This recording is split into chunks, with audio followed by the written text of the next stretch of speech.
Sean bienvenidos a mi primer video de historias de terror. Soy Carlos del canal de Carlos Reyes, dejaré mi canal para que lo chequen. Bueno, empecemos con las historias. La primera historia se titula La carretera fantasma. Conocía muchas historias de fantasmas en la carretera. Pero la historia que leí en un periódico me impactó. Hablaba de una carretera fantasma. Se cuenta que hay una carretera comarcal en Paiporta, cerca de Valencia, donde ocurren sucesos un tanto extraños. Y lo más impactante es que en los últimos meses más de 10 personas han muerto allí. Y no se sabe la razón exacta. Nadie se había percatado de esta circunstancia ni se le había dado importancia hasta que se ha producido el testimonio del señor Martín. Este hombre narra un suceso impactante que ha causado impacto y que ha hecho que se investiguen los hechos. El señor Ruiz vive en un chalet situado en la carretera mencionada. De este hecho deducimos que la conoce a la perfección. Una noche conducía a casa de regreso del trabajo. Iba con mucha precaución ya que en el ambiente reinaba una niebla muy espesa muy poco propia de aquella zona. Nunca había visto una niebla tan densa nunca. Y, de repente, tuvo que dar un frenazo brusco. Se encontró ante un cruce en la carretera, pero un cruce. Un camino que no había visto nunca. Él llevaba 10 años viviendo allí, pasando 2 o 3 veces al día por allí y nunca había visto ese camino. Reanudó el trayecto con una sensación de extrañeza enorme, dudaba si realmente había visto un cruce o era solo su imaginación. Podía haber sido un efecto de la luna en la niebla, pero es que estaba seguro que allí había un camino.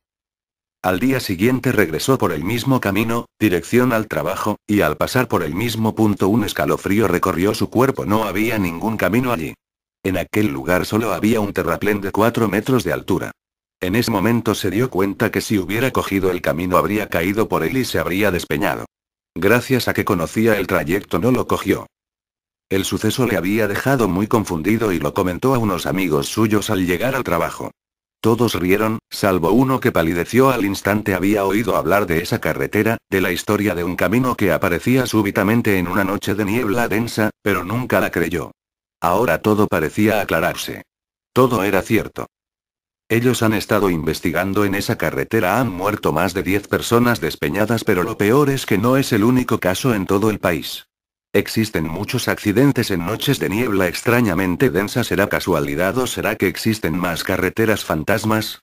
La segunda historia se titula Callejón Maldito.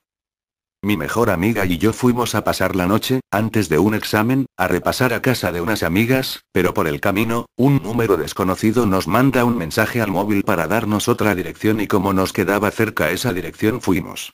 Al llegar, vimos a un chico alto, con pelo oscuro y cubierto con una misteriosa gabardina negra.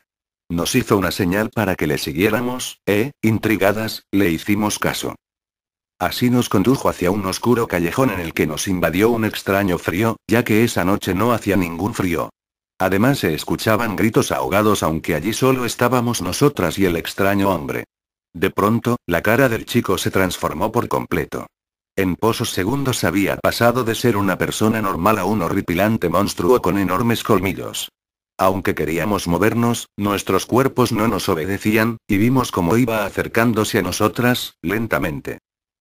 Cuando faltaba un paso para poder tocarnos, nos dijo con una voz llegada del más allá y muy baja y pronunció estas palabras. Debéis sufrir, morir y vigilar este callejón maldito durante toda vuestra vida. A menos que, como yo, encontréis a otro mortal a quien pasarle el testigo. Nosotras intentamos salir pero no podíamos porque estábamos en el callejón atrapadas. Mi amiga lo despista y logró escapar, pero a mí me tocó peor suerte ya que sacó un hacha y me cortó la cabeza. Ahora soy yo el monstruo que vigila el callejón y la cobarde de mi amiga no ha vuelto a pasar nunca más. Cobarde. ¿Queréis vosotros? Haz venir a visitarme. La tercera historia se titula Las cortinas. Allí estábamos mi amigo y yo encogidos detrás de las cortinas temblando de miedo. Esperábamos que el monstruo no se diera cuenta de nuestra presencia, se cansara y se fuera. Estábamos seguros de que pasaría de largo e incluso mi compañero me sonrió con confianza guiñándome el ojo. Entonces vi sus ojos rojos, sentí un agudo dolor en el cuello y un frío intenso en el corazón. Desperté con otros ojos, otras manos, otras uñas, otro pelo, otros dientes. Las cortinas estaban descorridas y mi alma ya no existía. Mi amigo yacía a mi lado en un charco de sangre con la yugular desgarrada y los ojos abiertos. Su cara desencajada en una eterna agonía mostraba el terror absoluto. Y me dio la risa. Me hacía gracia mirarle. Tenía sed y bebí su sangre muerta mientras coágulos llovían de mis lagrimales. Lloraba, reía e hipaba en un doloroso frenesí. Mi vida había cambiado. La cuarta historia se titula 666. Estaba escrito que el fin del mundo, el apocalipsis, llegaría por obra del hijo de Satán, el anticristo. Satán, como ya había hecho en anteriores ocasiones a lo largo de la historia, viajó al mundo terrenal con apariencia humana. Como las otras veces, buscó una mujer joven y fuerte para que fuera la madre de su hijo. Tenía que ser una mujer casada, y que mantuviera relaciones con su marido periódicamente para no despertar sospechas. Se encaprichó de una joven rubia y atlética, muy atractiva. Entró en su casa y la poseyó practicando el sexo más salvaje y depravado que se pueda imaginar. Satán con su malvado poder hizo que su mente lo olvidara, y 9 meses después nació su hijo. Su nombre era Software. Este niño empezó a prepararse para su misión estudiando a sus hermanos de tiempos pasados Attila, Gengis Khan, Hitler, todos ellos fueron hijos de Satán que fallaron en su misión. Al igual que ellos se preparó para ser un gran líder y formar un poderoso imperio. Creció observando a los humanos para conocer sus debilidades, haciéndose pasar por uno de ellos, ganándose su confianza. Viendo que todos sus hermanos fallaron a pesar de haber construido grandes imperios, decidió cambiar de táctica. Su imperio no debía ser militar. Se fijó en el posible potencial de la industria informática, y vio en ella su medio para dominar a los humanos. Utilizando su poder sobrenatural, empezó a apoderarse de diversos sectores de esta industria, y logró formar un poderoso imperio informático. Ya formado, el imperio extendió sus malévolos tentáculos introduciéndose en todos los campos empresariales e industriales. En poco tiempo toda la economía mundial estaba bajo su poder. Ninguna empresa, ningún banco, nada podía funcionar sin los programas informáticos del imperio. Incluso estaban bajo su dominio usuarios particulares en sus casas. El imperio llegó a tener más adeptos que cualquier religión del mundo. Como una secta destructiva, obligó a sus súbditos a pagar un tributo cada poco tiempo. Había que comprar actualizaciones de los programas continuamente, pues estos se quedaban obsoletos en cuestión de semanas. Todos los programas del imperio fueron la droga más usada del mundo. Prácticamente todo el planeta estaba enganchado. Software en su trono se reía viendo cómo los pobres humanos intentaban inútilmente manejar sus productos. Pero estos fallaban inteligentemente, arruinando proyectos, trabajos, vidas. Todo el planeta sufría pero no podía hacer nada, eran adictos a las drogas informáticas del imperio. Pero esto no era suficiente, el broche final para llevar a cabo su plan fue el efecto 2000. Algunos profetas lo predijeron, y los humanos aterrados intentaron prepararse para ello durante meses, pero fue inútil. El 31 de diciembre de 1999 a las 0000 h, cuando comenzó el año 2000, empezó también el Armagedón. Todos los ordenadores fallaron, la industria y la economía se colapsó, la electricidad dejó de funcionar, los trenes descarrilaron, los aviones se estrellaron, los misiles de todos los países se dispararon controlados por los ordenadores, destruyendo todas las fuerzas militares y policiales del mundo. El caos y la destrucción reinaron en la Tierra. La ley había sido eliminada, los humanos empezaron a pelearse por comida y ropa. Pero había desaparecido todo vestigio de humanidad en ellos.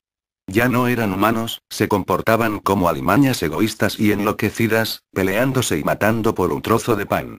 Software había triunfado. Por fin un hijo de Satán se había apoderado del mundo. La risa de Satán resonaba ensordecedora en los confines del infierno. Dios observaba apenado cómo su creación se había destruido. Pero aquello no fue el fin del mundo, fue un nuevo origen. Satán mandaba ahora y Dios era el que debía actuar en las sombras. La última historia se titula, No abras la puerta. Muchas personas piensan que esto que os voy a relatar es una simple leyenda, un cuento o incluso una falsa historia, pero yo lo único que puedo hacer es contárosla, a partir de ahí, sacad vuestras conclusiones. Hace 2 años, estaban en su casa, tan tranquilos, María, una señora de 40 años que se había divorciado recientemente, con su hijo pequeño de tan solo 8 años. Como era de costumbre, María se tenía que ir todas las noches a trabajar, debido a que era una mujer con muchas responsabilidades tanto en su trabajo como en su casa. Pero aquel día sería muy diferente al resto de los demás. Ya que, cuando se encontraban cenando vieron en las noticias que un asesino en serie, muy peligroso y agresivo había escapado del centro penitenciario de la ciudad. Lo más grave de la noticia no era que este interno hubiese escapado, lo peor era que había sido visto pocas manzanas cercanas del hogar de la familia. Esto provocó la incertidumbre de María, que al irse al trabajo tenía que dejar a su hijo solo en casa. María, para prevenir desgracias, cerró las ventanas, puertas, y le explicó lo siguiente a su hijo: no abras ninguna ventana ni las puertas. Aunque llevo las llaves, por si ocurre algo, yo llamaré 3 veces seguidas al timbre o simplemente me reconocerás por la voz y entonces sabrás que soy yo. Llegado el momento, María se fue a trabajar y dejó a su hijo solo. Este, lleno de miedo, cerró la puerta a cal y canto y se puso a ver la tele para relajar la mente. Al cabo de rato, el chico ya estaba dormido cuando de pronto llaman a la puerta. Pon. Pon. El chico se despertó y aterrado se dirigió muy despacio hacia la puerta y dijo: ¿Eres tú, mamá? La respuesta vino con otra serie de golpes acompañados de un susurro escalofriante que decía: ábreme la puerta. El niño atemorizado huyó hacia su habitación, donde se pasó la noche llorando y esperando a que llegase su madre, hasta tal punto que se quedó dormido. Al día siguiente, cuando se levantó, se dio cuenta de que su madre no había vuelto. Y aún con miedo se dirigió a la puerta que conducía a la salida de la casa y se encontró a su madre con las piernas cortadas por lo que no pudo llegar al timbre, la lengua cortada por lo que no le pudo reconocer la voz y totalmente ensangrentada. Desde ese día este chico tuvo que estar hospitalizado en un psiquiátrico y no pudo dormir sin sufrir constantes pesadillas. Y si os preguntáis por qué sé, es porque, simplemente, soy ese niño. Bueno amigos, este fue el capítulo 1 de Historias de Terror. Suscríbanse, píquenle al me gusta, pónganlo en favoritos, etc.